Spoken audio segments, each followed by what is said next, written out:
How's it going, everyone? Wally's OG here, and it's been a while since I've made a video.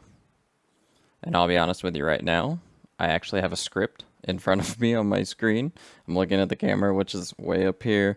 I'm just going to be open and upfront with everyone and just kind of let you in onto my thing. So maybe if I stick to this, maybe things would just get better. Okay. Honestly, the past year hasn't been easy. I've been out of work. Haven't been in the greatest of headspaces. Been out of work for realistically like almost a year now, like as like a long-term thing. But I've been thinking a lot about how to get myself back into a better headspace with some more prosperitous prospects on the horizon, we'll say, with words that you know where I'm going with this, but I'm just trying to get back into something that I had fun with a lot when I was younger, and something that I kicked myself over for not continuing, and that's making videos. And I made a video a little bit ago that's still on this channel about X mods and how they're not really around any, or not X mods, sorry, modifiers. I was supposed to make a video on X mods, but I never did. But I made a video on X concepts modifiers. That's where the X came from, and it actually got a lot of like engagement. A lot of people were talking in the comments, and it got me thinking of like videos like that. You know, I'm just talking about something that I enjoyed when I was a kid, and that got people talking about them also enjoying it. And I'm sure, you know, a lot of people are going, well, obviously this is very much a thing on YouTube to do. Well, I didn't think about it, all right? I'm very sorry. And pretty much none of this has been on the script, by the way. So if this makes it to the video, then cool. Anyway, so that's, I mean, I haven't made a video in like over a year. So 2 minutes of explaining where I've been, I guess. And yeah, there's that. So I'm going to do something I think is going to be fun. And it's kind of, well, I wanted it to sort of be quick, but I don't think it's going to be quick because I have a lot of things to say, and I have a lot of pictures that I need to go and find in my computers after this. But we're going to talk about today all of the cars that I've owned. It hasn't been many. They haven't exactly been like special or anything like that. Very much like everyday traffic for some of you, but I had a lot of great connections to them. And this video is inspired by people like James Humphrey doing his own channel now with Speed, and then the guys over at Big Time. Like it's just, I've watched them as in my like car adolescence, because I mean, I still would say that I've never worked on a car as like people who actually work on their cars. But anyway, we're gonna start off with my very first car, and I don't have pictures of this car, unfortunately, due to losing a few computers or whatnot, but and I don't remember the exact details, meaning the year or the trim level, so I do apologize with that. But I believe my first car was a 1996 Honda Civic EX Coupe, black, and I got it off of Craigslist, or a guy on Craigslist, for $1,600. At the time, I lived about 100 miles away from where the car was located in San Francisco. And so my uncle and I drove up to go and get it. And my uncle did an inspection, did like a first little drive, because I was still 16 at the time. So, and everyone was like, oh, you can't do, you know, if it was in a different area, sure. And honestly, I'm so happy they said that, because they were right. I still hate San Francisco and going to San Francisco to this day. But we did like a walk around in the car and everything, and it was kind of sketchy because like the uncle was selling the car, his nephew's car. His nephew was back in Jordan or wherever he was, something like that. But I mean, like, he had the title and everything, and it was in the uncle's name. So we were like, oh, you know, whatever. So I ended up buying this black Civic with SI taillights, some spec wheels, and probably some of the shittiest coilovers I've ever seen on a vehicle. in my time. At the time, I didn't know what I was looking at, but now, remembering some parts of when we looked at it, and also probably one of the very first like Temu body kits, I swear. Um, and honest, I loved the damn thing. I loved it so much, and I wish I had more pictures of it, but I don't. The best thing that I have that can kind of come close to what it looked like, at least body kit wise, is this Hot Wheel right here. I don't know.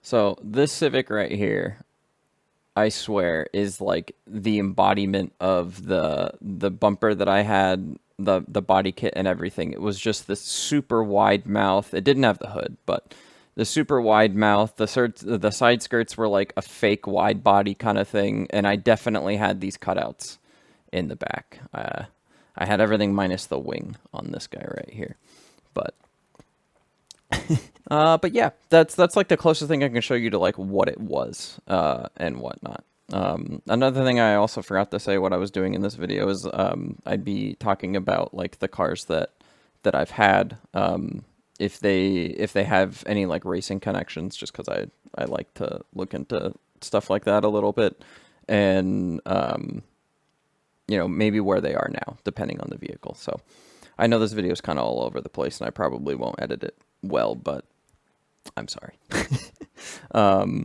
I had this Civic for a little bit, a few years, and then I ended up crashing it following a friend of mine home. Not like bad. It was like it was like a 30-mile-an-hour crash, if that. I was following him. It was like 12 o'clock at night, and it was kind of raining. My front tires were bald, and I tried to take a right-hand turn like as quickly as he did in his all-wheel drive car, and I turned the wheel right, but I kept going straight. So I ended up into a light pole, and I broke my lower control arm.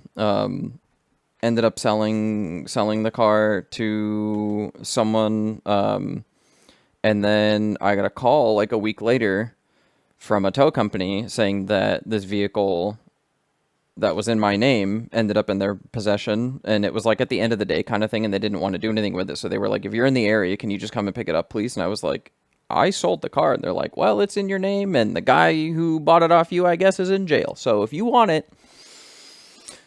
So I ended up getting the car back, and we ended up reselling it again.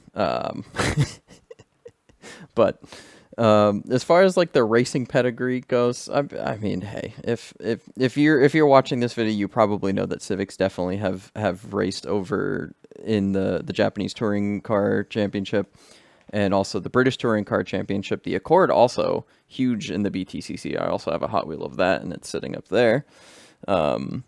I wish my background looked more like what I look at while I'm on here, because my background obviously isn't exactly pleasing for you, the viewer. But if I was faced the other way, it might be a different story. But that's not how this video is working out right now.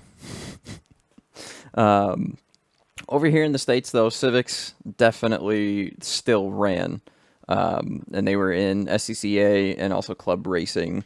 They weren't exactly like track monsters necessarily, but like they were contenders for sure. Definitely won a couple seasons and whatnot. And yeah, and honestly, like this is one of the cars that I have like the least information about. Actually, technically, the next car is one of the ones that I have the most least information about. But I digress.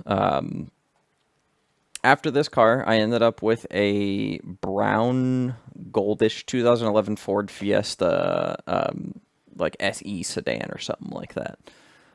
It was definitely an economy-focused car. Thanks to a family connection, I was able to get a brand new one for like basically next to nothing. And by next to new one for next to nothing, I literally mean like it was like $11,000 or something like that. I put 30,000 miles onto it. It had 2 catastrophic failures. Ford didn't want to fix it. And then I was like, I'm done. I'm done with this thing. I'm done. And yeah, it was not a fun car. It really just got me from point A to B, like at the time and stuff like that. As far as racing pedigree goes, these things aren't race cars. The Fiestas aren't race cars. I mean, we know that the late Ken Block, He had a Fiesta ST in a few of the Gymkhana videos. I know that the Fiesta's in like World Rally and stuff like that, or was in World Rally at one point, or some kind of rally at one point. But nowadays, like, it's basically just the Focus, just a smaller one, so we're not going to count that. And speaking of not really counting it, we're pretty much glossing over it. And that was kind of it. The Fiestas are still kind of around, I guess, but they're not, you don't really see them out on the road that many anyway. So going into the first of my named cars, and now I know some people have like ups and downs on naming their vehicles and whatnot, but I never was like super big into it until one of my friends at the time told me he really, like, he was really into naming all of his cars and everything, and so I kind of got into it after this experience, at least for example. My my brother getting off of Hondas, I don't think I touched on that, but I watched my brother working on Hondas all throughout my childhood. He's 6 years older than me, so I had a pretty decent gap of, you know, being able to sit out there as a teenager or like an early teenager and watch him do stuff. But I never asked to help out. He never really asked me to help unless he just needed an extra set of hands. So I didn't know what I was doing, or still don't know what I'm doing to a car or anything like that. So I don't do anything to cars. Uh, he eventually became a Subaru technician and switched from loving everything about Hondas to loving everything about Subarus. And just a little bit before COVID, I want to say this was probably, well, I'm saying this is a bit before COVID. I want to say this was like 2016, 2017-ish area, maybe even 2015 actually. I got an '04 pre-facelift Subaru Forester XT from my brother, and it was in black, all black, black on black on black leather with dark gold wheel. This thing was, I loved her. She was great. Visually, the thing was stunning. It was amazing. And if I still had that car, the front cut that I bought for the other car that I will get to in a moment would have worked perfectly on that car. But anyway, yeah, this thing, for context, by the way, if you don't know the Forester XT back then, it's basically a WRX. It literally is the same chassis. It's the same turbocharged 2.5 engine. It's all-wheel drive. It's slightly heavier, but it's a bit more practical, right? The Forester itself also never raced, but we know the WRX and the STI pedigree, so we don't even need to gloss over all that. So we're just gonna basically say this thing raced, and this is just the dad, right? And his son is what raced. That's what we're gonna say. And this thing also was completely fully stock, except for like a catback exhaust. The car's name is Phoenix, right? And she didn't get her name until the second time we fixed the problem. So when my brother got this car, since he was working at a Subaru dealership, someone came in with it and didn't want to pay for a brand new turbo. So my brother was like, I'll buy the car off you. And he got it for a steal. And then I bought it off my brother after he did the turbo swap. So I have the car for about a month, and I'm doing all the regular stuff, checking oil and all that, because I know these things chew through oil like very quickly, and a lot of it. And I always carry an extra 5 quarts in the car on recommendation, because why not? You know, you never know when you're gonna need all of it. So the turbo kept catching on fire, and we couldn't figure out what the problem is. Eventually, the whole inlet manifold was changed, the downpipe was changed, the turbo was changed, all of the piping for the oil cooling, everything was changed about the turbo and the turbo system, and yet still, she caught on fire. So, after the second time, I was working in the Subaru parts department at this point, and my manager bought it off me at the time, and I wouldn't say that like I owned both of these cars at the same exact time, but it was kind of pretty close to that, I guess, in a way. And then, or actually, no, I'm remembering it. Okay, so the person who bought this car from me eventually became my manager, now that I'm remembering it. Sorry about that. Because I bought my next car from the dealership that I ended up working at, and we're keeping it still in the Subaru family. And we're going on to my unnamed Impreza Premium Limited hatchback from 2018. Definitely the economy focused. It's an economy focused unturbocharged Impreza. What can you say? I'm not really gonna stay on this and stick into this because it's kind of along the same lines as the WRX. The Impreza is just another name for that WRX line if you really dig down and deep into it, but this really was strictly just kind of for gas mileage, this one. And it was a hatchback, had it for a couple years. The car was great, dailied it obviously all the time, took it on road trips and everything. But when COVID came around and I was still working because I was technically an essential employee while working in a dealership, I found myself with a little bit of extra money. And behind a gas station at our new apartment, I saw Pam. I don't remember why Pam's name is Pam, but Pam is Pam. Pam was my red 2004 Subaru Forester XT. And this is what we consider my first real project car. This is the car that I also put hands on. Like actual hands on for once in my life. Didn't do a lot, by the way. But I did do some stuff, and there is video evidence of it, so I'll take it. She was also on like low profile tires on stock suspension. So it just, she looked terrible, by the way. But this car was my everything. Cause after we moved out of the COVID apartment, we moved back into my mom's house. This was, my wife and I, so we didn't have to pay rent. And me being the dumb young man-child that I am, decided to spend all of my excess money that I should have been putting into all of my debt into getting car parts. I was very excited and happy, though, about this. I ended up getting some Sparco wheels and some pretty decent tires for it. I got BC Racing coilovers and dropped it down a bit. And then the STI wing as well.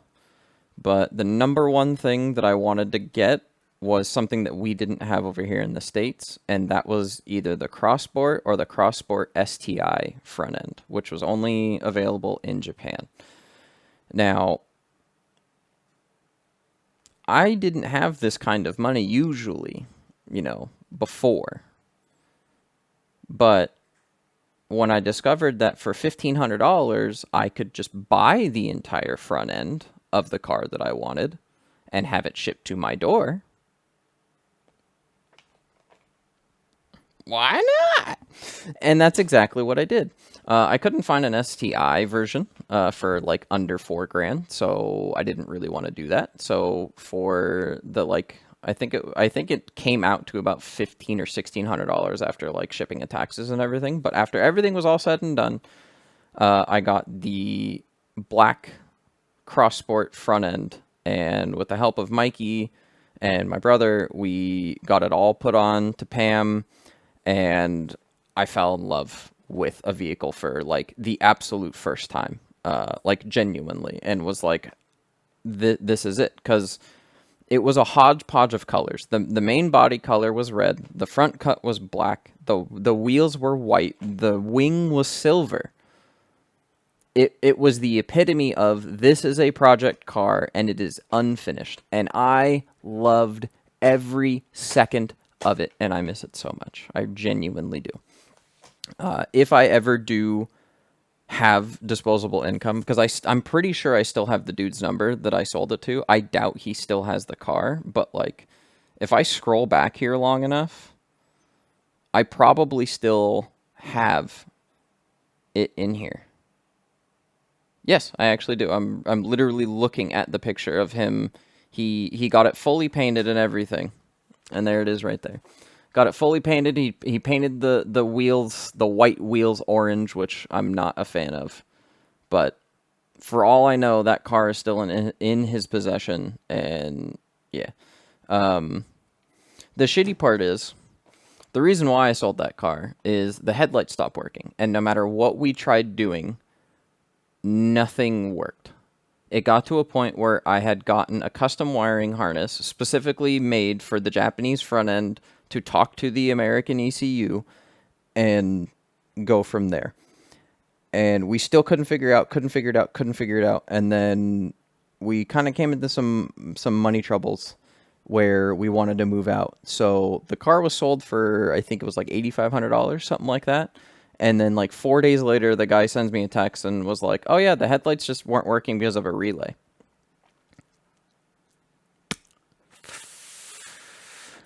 I do seem to recall that was one of the very first things that we tried, but I think what happened was the old relay was dropped and then put back in instead of the new one on accident, and we didn't get it fixed. So the car also wasn't sold just because the headlights didn't work. It was just because I ran into some money troubles. But anyway, you've seen all the pictures of that car now. Videos of that car are up on the internet and everything. And at the time, I still had the Impreza. So with all that being said, we come into a little bit more recent of times. You know, during COVID, with the amount of extra money that I was making, considering that I should have been paying debt and I didn't, I decided to buy a sim rig from Fanatec. And I raced on iRacing a lot. And one of my favorite categories was the TCR category. And one day I stumbled upon a hatchback. And I was like, I do like hatchbacks, and I like boxy boys, you know. Let's see what this guy's about. And then I clicked on it. I realized it was a Hyundai. And I was like, okay. What's this about? So I bought the car, did a test drive, and I had fun with it in the sim. I raced it for like 2 seasons and was like, this thing's great. How come I don't see him on the road? And my question was answered very quickly, because they're kind of hard to find, actually. And then, and this is the year 2020, like late 2020, almost 2021, somewhere around there. And so I start looking up, and the only ones I could find at the time were the manual non-performance versions of the N. And I'm going to briefly gloss over this fact, and I know y'all are going to hate me, but I do not drive a manual. I can drive a manual in an emergency situation, but I've never lived in a manual and lived with a manual. So, just going to get that one out of the way. None of the cars that I have mentioned, by the way, have been a manual. I've never owned one, and I never will. Honestly, I drive so much and do too much to the point that I don't want to have to sit there, clutch, first gear. No. Mm-mm. I'm in California. People brake check way too much. No, thank you. No, thank you. Anyway, so I got an email after being I put myself on like one of the email blasts and stuff like that, the newsletters and stuff, and I got an email from Hyundai saying that the performance edition or the performance model was now going to be standard from, I think it was 2021 all 2021 and up models. And I was like, okay, cool. And then I discovered that a few DCTs had popped onto the market. And I was like, all right, I can actually form a battle plan. And so I did. And with the help of my wife and my mom and a dealership connection, I found a used 2022 Veloster N DCT. Now, you might be thinking, why would you buy a used one? It's because I had 308 miles on the clock. Now, another question is, who's turning in a car with 308 miles on the clock? And that was my big question. And then I received a picture, which unfortunately I no longer have in my possession. And I did confirm it when I actually did have the car. But the picture was of the last account that was signed in to Hyundai's security and overall car health system, BlueLink. That email address had an @Red Bull Motorsports email address logged into it still.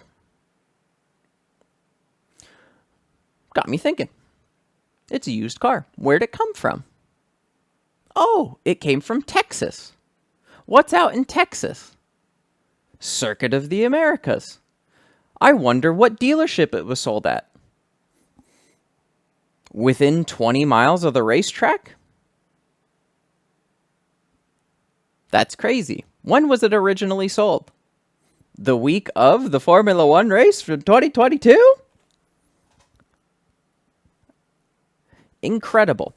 Now, I can't actually confirm that an actual person like took it out on track and was just having fun with it or whatever, but I'm just going to say all the signs point to it. You know what I mean? That would be great if I could actually back up all of that, but that is just, of course, everything that I experienced without a camera. But in 2022, I was able to buy it in October, and I have put about 53,000 miles on the car since then. It's been 3 years of owning this car. And I love the car, by the way. 3 years of ownership. It's the longest I think I've had a car since the Impreza. And I love it. I absolutely love it. It's a front wheel drive, 275 horsepower, little four banger, turbocharged. Still gets 30 miles to the gallon as long as I'm driving it in eco mode. I can pop it into custom and have the little pops and bangs, but not too annoying of enough, you know? And again, I just love the damn thing. I love the damn car so much. Like I honestly could go on and on a bit about it, and maybe I'll actually get around to doing a video on the car in the way that I actually want to do. But back to the information, right? So I raced the thing in iRacing. I finally have the car now. So by the time that I actually ended up with the car, it no longer raced in IMSA. And a thing that I glossed over was that I saw it in IMSA. Well, I watched the full debut season of the Veloster in IMSA for the 2019 season. And then the 2020 season also was going on. So at this point, at least like when I first discovered the car, the 2020 season was going on. At least I think it was. I don't know if it was in iRacing immediately or not, or if I saw it in iRacing first and then went back and just watched everything. Either way, by 2021, it had been replaced by the Elantra. So, but this thing was powerhouse. Roughly 40 professional starts for the car, like just the car in itself. 26 races. 26 races. Over half. Come on. That's just... You're getting into some good numbers for some racing pedigree there. And you might be like, oh, the competition's not, you know, who is the competition? You got Audis in there, man. Bunch of stuff was in there. Audi, Honda, whatever Civic Type R that was also racing in IMSA back then. That thing is also a powerhouse. How did this beat it? It's just a little bit lighter, probably. I don't know. Or shorter wheelbase. Something. This car also, you know, is just incredible. just to see, and finally, like, when I got to go out and see, like, because there was a Veloster N display at the Hyundai booth when I went to Laguna Seca in 2021, I believe it was, and it was, the Elantra was out there and everything, but at the Hyundai booth I still had the Veloster there, and I don't remember if I have any pictures of it or not, but I did also get to see it at like some N days and some N Club stuff, which was really cool. But since then, the Veloster's been discontinued, and 2020 was the last model year of it. So I have the final one, and that's kind of that. It may be coming back as like an EV version, I think, in like the Ionic, under the Ionic name, but that was just teased and stuff like that. But yeah. Her name's Vivian for Veloster N. And honestly, right now, she's my favorite car. So, that was kind of long. A lot longer than what I expected to be. But, I'll cut it up here and there, do some trimmings. I definitely have a lot of things that I need to add, like pictures and stuff like that. So, hope you guys enjoyed, and hope you guys stick around. I don't know when I'll be making another video. I don't know if and when this video will ever come out, but hope you have a good one.